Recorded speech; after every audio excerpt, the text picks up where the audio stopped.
Hello, and welcome to both of my final projects, a presentation on military war games.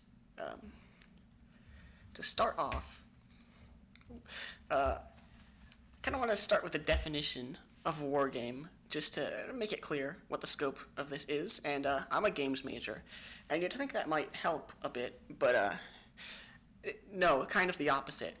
Minecraft is, you'd think, a video game, and I would agree, but I have seen people get into hours-long arguments as part of classes involving games design over whether or not Minecraft counts as a game. I've seen it happen multiple times. I've taken part in some of them. That's enough for a lifetime for me personally. I frankly never want to get to that level of pedantry again, so I'm going to avoid it. I'm not really here to try and judge how accurate or for what purpose a game needs to be to count as a war game. I am here to focus on military use of war games. So for these purposes, the important part is whether or not a military tried to use them. There are multiple types of war games. There's your traditional board game type situation. There are computer simulations, and then there are live war games where people will actually go out into the field and try out things. I came into this mostly planning to do the board game style because that's what I knew the most about. That's what I'm going to continue to focus on, but I do plan on bringing the others up when they're relevant, important, or interesting. To start off, even before we really get our current war games, there are examples of war simulation type activities. In the case of live action, you've got Romans were pretty well known for doing military practices and demonstrations and that thing. And jousting, though I'm not entirely sure how often the conditions of jousting were really present, was in a sense practice for that. And of course there was also normal training, but we're talking like larger testing out different styles, conditions, and stuff. There's also strategy games. Chess, for a very long time, was mostly a game played by like aristocrats, and it was perceived as sharpening the intellect of future rulers, even if it wasn't necessarily planning for the wars themselves. The real story of war games begins with Racewitz, this guy, or rather his father. He's essentially the first person to try and make a board game that really simulates war. And some of his colleagues like it enough that they recommend he show it to the king. So he builds this big, fancy setup, and it goes over pretty well, but it continues to be used in a sort of chess sense, really just being used for entertainment by the rulers. His son then comes along and, seeing this, tries to rework it into something more portable and more usable by the average person. And one of the big selling points of his version is extremely accurate topographical maps. That also goes over pretty well, and it's recommended as like a widespread tool to use in the army as battle preparation. It doesn't necessarily go over too well. A lot of senior officers get like humiliated in the process because they lose. And of course, as you go on, people will realize sometimes the point is to lose. It's to figure out what can go wrong, what can go right. So that shouldn't be a big deal. But at this time it is, because we're still at the point in history where a lot of the higher officers are aristocrats.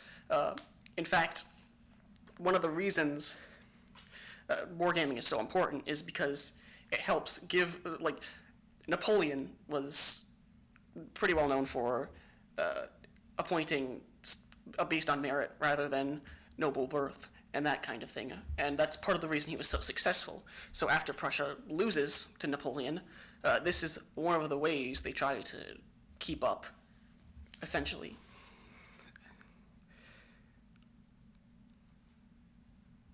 It does spread in Prussia, despite some resistance. And through that, a few common design decisions start to form, notably the use of an umpire, sorry, not, not empire, umpire, who essentially, based on their own experience, adjudicates decisions. Rather than having numbers and tables for literally every situation, the umpire will sort of act as a dungeon master if you play D&D and figure out more specific interactions so that people can focus on thinking about the wider game instead of rolling hundreds and hundreds of dice. There's also, interestingly enough, this thing called staff rides, where Prussian forces would ride out to the field, discuss what kind of old battlefields specifically, discuss what happened in the battle that took place there, develop strategies if something were to break out in the current day, and then assign people to different teams and run their proposed theories, essentially.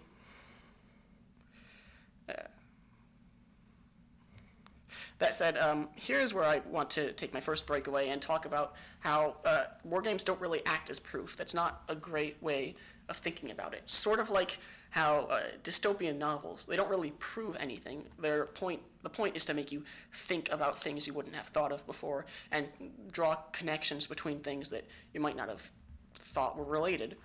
It's meant to give you a view into a world that could exist, and that's kind of the point of wargames, to allow you to think of different things without actually putting lives on the line, and to see where things could go wrong for the same reason. You really, a lot of times when people say a wargame proves something, they don't really mean it, but the terminology can be confusing, and it really should just be seen as an indication. That's one of my big sources. That's the term he specifically lands on, is indicates a certain outcome. He actually also puts a nice little graphic here of what should make you more or less confident in the results. Tactical is on there because it is a lot easier to simulate the results of tactical combat, as in individual people or individual units fighting, as opposed to a more logistics-heavy simulation. Now, as Prussia wins conflict, essentially, other countries start to take notice. And as a result, wargaming starts to spread outside into the rest of the world.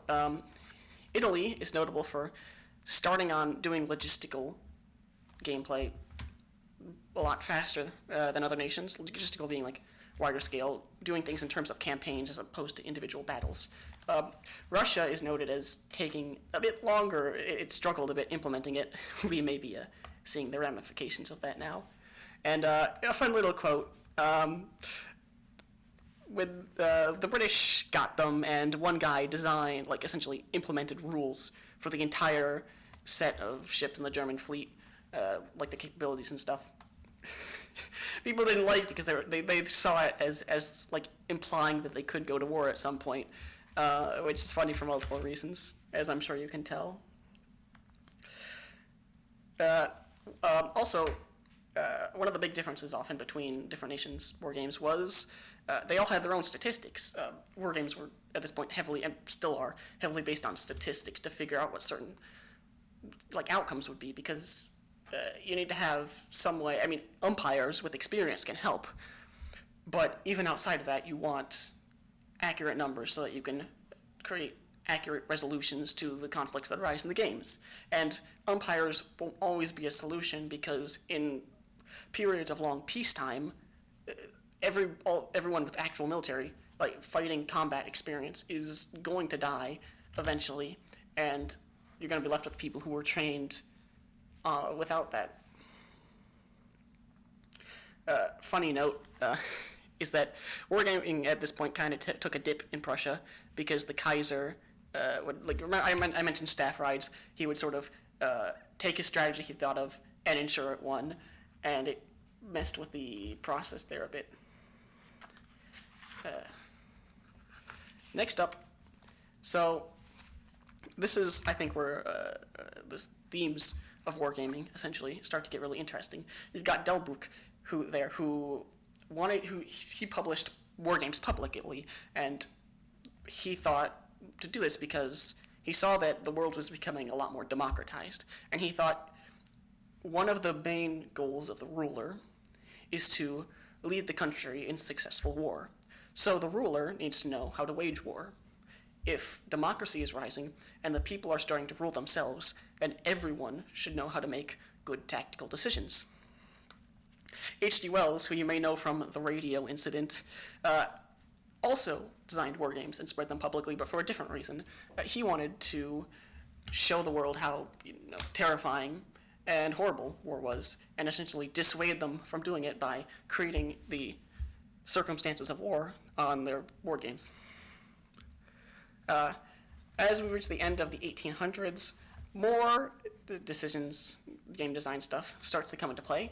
People design breakpoints. Previously, units of people would basically fight until they were all wiped out, which wasn't necessarily accurate. Morale, that kind of stuff. We start to get a more clear divide in the strategic versus operational versus tactical levels of war games. They start to become separate things. And as a funny note, a lot of people were priced out of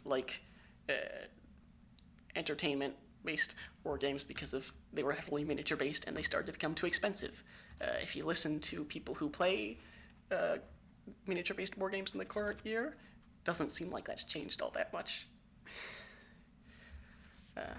So now we get to about World War I, and this is where we start to see that just because you have a war game that accurately simulates combat doesn't mean it's going to accurately simulate politics. A lot of things in this, and as we'll see, Pearl Harbor as well, sort of provides from that what looked like it might have been a really good tactical trade-off ends up not going so great because of the political implications. The Germans at this point they still have the better wargaming technology, but we see that it's not like a definitive the way to win wars, because they lose in World War I and World War II, despite continuing to have essentially more advanced war games through World War II. Also, this is the British are in World War I essentially the first country to use war games in an ongoing conflict as opposed to using it as preparation for war. After World War I, the Germans aren't really allowed to keep up a military, so one of the ways they continue to train people is through war games. Then we get on to about World War II. There's a funny saying that gets brought up sometimes that war games predicted everything in World War II except for the Japanese using kamikaze tactics, which is hyperbole but still does get at a truth there. Another thing that was messed up is anti-tank weapons. This ended up being a problem in Africa where the British, I think it was the British, ran war games with anti-tank weapons that were new technology. And they really, really overestimated how good they would be. As a result, their tactics for dealing with tanks were grossly incorrect, and it didn't go great.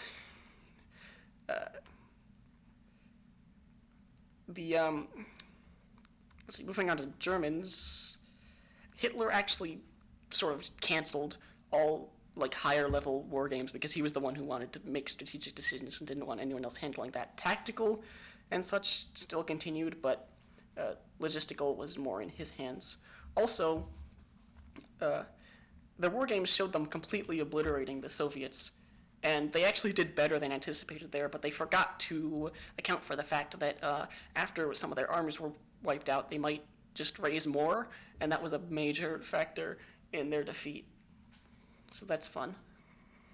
And now, on the note of the anti-tank weapons, I want to go into a different side topic: new technologies. Can war games help with new technologies?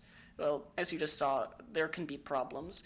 If you don't have a good idea of their capabilities, it's not going to go great. However, it can still be good because, it is possible to test them.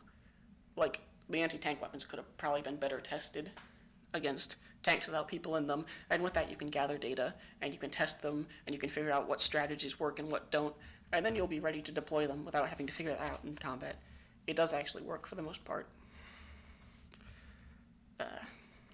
Now, here we're going to get to after World War II. So after World War II, wargaming sort of hits a decline. People don't really want to do it. They don't really want war at all. We covered how people thought there wasn't really going to be war after this. Well, that was more World War I thing. However, the Soviets still use it a lot. Computers start to be used, but we'll get to computers later. And interestingly, people start simulating politics as part of their war games more. This is another thing we'll see later on, but it's pretty important to consider when it comes to the future of war games. Hex grids start being used. That's a minor thing, just interesting game design. This is kind of where they originate. It's something you see a lot now. And, yeah. So, now I want to take a tangent to war games for non-war efforts. I found an interesting source on this that brought up a lot of things. They were pretty vague when it came to what the specifics were. I got the implication that it was meant for emergencies, so like running war games for emergency situations like earthquakes, but I'm not 100% certain on that. One thing they did mention for certain is the use of them for dealing with like cyber attacks, and the book I read actually mentions that cyber attacks is one of those areas where there isn't really enough data as to how it works to simulate it right, but it might still be useful. Army recruiters apparently have run simulations, and through that essentially discovered that one of the reasons that recruitment is lower right now is that in the past, the fact that the military was like a really stable career was like a selling point, but now younger people usually don't want to be locked into a single career choice, and so they've had to adjust for that. It was also brought up as being used as like an icebreaker, which I think is kind of funny. Hey, you guys need to work as a team better. Here's a map. Go invade Sweden. I don't know. I'm not super confident in how effective that would be. But overall, we'll also get a bit more to this later, but these are some of the weirder applications. So here we have Vietnam, and the Sigma war games seem to come up a bit as a situation where like the war games predicted that America would be defeated and lose all their public support and have to withdraw. And the war games didn't necessarily go great for them, but the implications of them is usually overstated. They didn't actually go that far into the campaign. It was about like a month or so. So it really wasn't possible for it to simulate the long-term loss of public support that it often is implied or accredited to having. That said, not everything regarding these is unclassified yet, and we're going to see this more and more, that governments nowadays like to keep their war games pretty close to their chest for obvious reasons, so we get less and less information on the specifics of their design as time goes on. Okay, when I heard about this, I knew I had to include it, even though it's more on the commercial board gaming side. It is really interesting. So this is the campaign for North Africa, one of the most infamous board games of all time. We're not going to actually watch this video. I just want you to look at this timestamp. Almost 3 hours does seem like a pretty long time for a board game to take, but you've probably played Monopoly games that have taken longer. This isn't actually the entire run length of the game, though. It's not even a single turn. This is a single phase of a single turn. Turns in this game take about 15 hours to complete. The entire game is estimated to take about 1,500 hours to complete. I say estimated because, as far as we know, no one has actually completed it. This is often attributed to weird complexities, like the fact that apparently Italian soldiers use more water because they have to cook spaghetti, and British fuel, because it uses different fuel tanks than other countries, it evaporates faster. And this comes into a next idea, complexity. This is actually something the book talks about a lot. Complexity, you don't want a war game, that takes longer to run than the actual event. Running a war game for a war isn't useful if the war ends before the war game. And if a war game for a tactical battle takes longer than the battle, you're probably doing something wrong. Specifically, the author of the book mentions that being able to see far into a campaign and play it through for a long time is really useful. If the complexity is causing people to have to stop early for it to be effective, you're really missing a lot of the use of war games. After Vietnam, in the 70s, we get to what the book calls the Golden Age. This is really, there's not too much to talk about, even though it's the Golden Age. There is a lot of expansion in who plays it, the games, but not the kind of here are innovations that this presentation is focusing on. However, there are a few things I want to talk about. Interconnectivity. Countries start wargaming with each other more. There was actually a specific procedure where, like, on odd years, the U.S. would run war games to, like, deal with potential future threats, and then on even years, they would run war games to, like, with a bunch of other countries to work on cooperation. It might have actually been the other way around with the evens and odds. I don't quite remember, but it's something you start to see a lot more. And also, computers. This is something I'm dodging around quite a bit. The short answer is they're helpful, but they can be weird. Especially early on, they would often return really strange results for the games that they were running.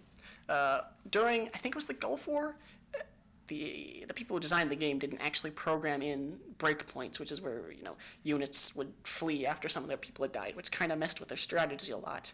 And there's also just no room for, like, open-ended adjudication, like with umpires.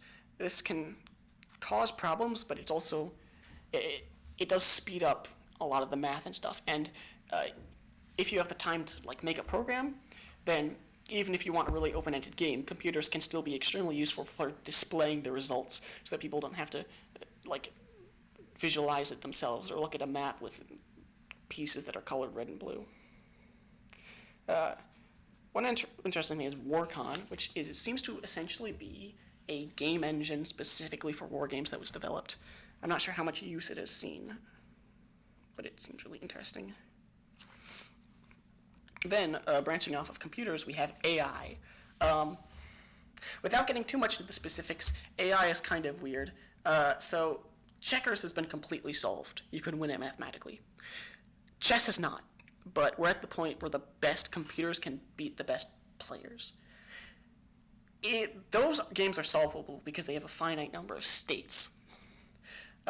When you get to things that may or may not have a finite number of states, and often you can represent things that you wouldn't think you could in a finite number of states, it can get pretty weird. And you probably can't.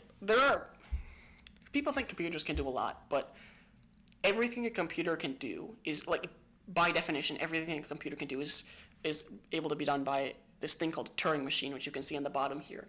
I'm actually taking a class on these. That's one I designed to turn a binary string into unary, if you have any idea what that means. They can get a bit absurd, but by definition, the number of Turing machines that can be built, in other words, the number of programs that can be built, is finite. And if the number of states of a game is infinite, then things start to get weird. Turing machines can recognize infinite languages, but it has to be, you're dealing with, like, countable and uncountable infinity. So whether or not, like, AI being able to solve a war game to find the perfect solution is weird and kind of up in the air, but also in a lot of cases is going to be straight up impossible to calculate. That's my not getting into the technical details version. Sorry. Sorry for that. Now, as we get into the present day, which is kind of where this slide is meant to go, a lot of games are classified. So you can only really learn so much.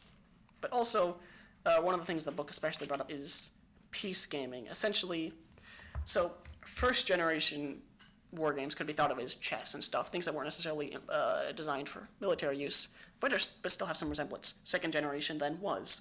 And third generation is defined, in this case, as war games where peace is a viable win condition. I think you can see the implications of that, but the hope is that you don't always want to be running a game where the solution is war. So if we can use these to sort of deal with broader sociopolitical, economic, etc. conditions without resorting to war, then we may not even need to go to war in the first place. And that's pretty useful.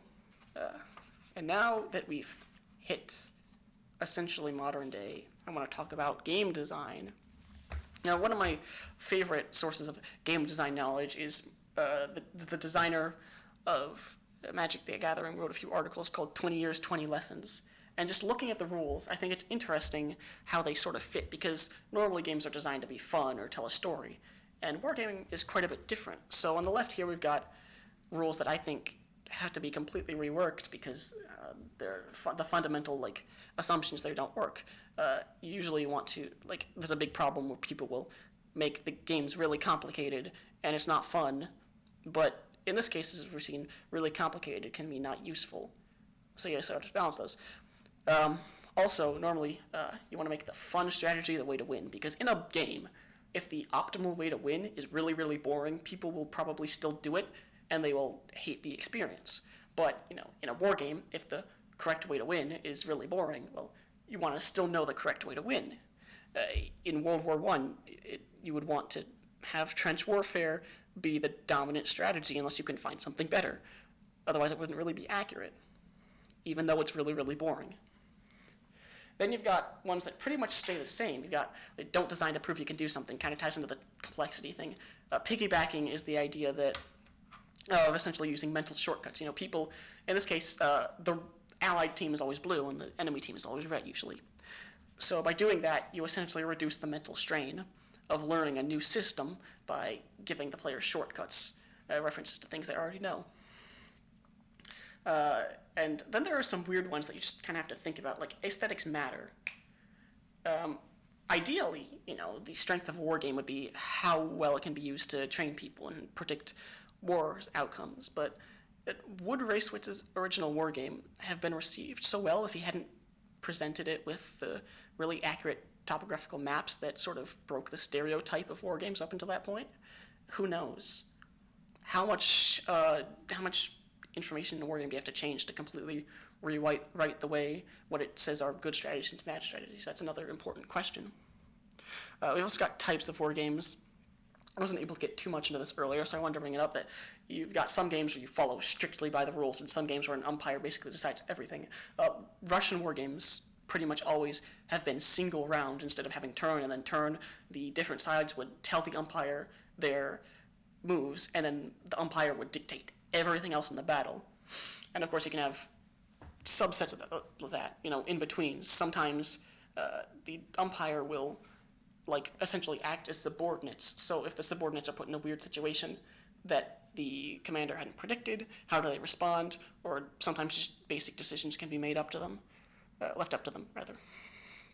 And then you've got luck. Luck is an interesting thing because you want to know, you're trying to predict actual outcomes. So do you want to have an accurate simulation of luck and the factors luck can play, or do you want to have the most common outcome occur every time to sort of get an average view of the game? This is a big question, and usually the answer is if you're going to be running it a lot of times, chance is probably better, and if you're only going to run it a few times, having it be more deterministic is probably the better choice.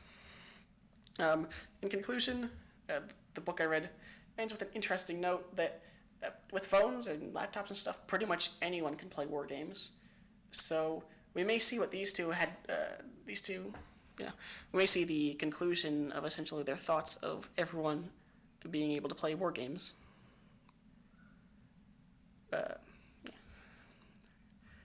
In terms of sources, this was the biggest one by far. I wasn't expecting to find an entire book on the subject. But yeah, it's pretty in-depth. And by in-depth, I mean that there's one point where there are 2 entire pages dedicated to specifically Australia's wargaming in a 5-year period. Also really interesting. I kind of wish, I'm looking at the clock right now and I'm trying to speed through this because I've almost hit half an hour. But there are a lot of interesting ideas here that I wanted to bring up. In particular, some stories written towards the end that I think maybe could have been worked into the last slide, but my aim for this was to be 20 minutes long, and we are quite a bit past that. My next source. So I thought this was going to be my main source before I found the other one. This is a book as well, but it's really weird. Sometimes it will be like a coherent narrative of Prussia and the war games in Prussia, and then you can turn the page and it'll be talking about semiotics and chaos theory. All of it went over my head. If you understand what those words mean, you might enjoy this. I had no idea what I read. Then we've got more sources. We've got general stuff. The one at the bottom there, I thought it was going to be a book. It was actually a review of a book. I left it in the citations because I thought it was funny. Yeah, we've got like sources on AI, sources on place of war games, government, technology, and yeah. And then the last one there is the Prussia reading, which was sort of my inspiration for this because I saw it and I was like, oh, this seems like an interesting place to start. And yeah, that's the entire thing. I will now listen to this to make sure it doesn't suck.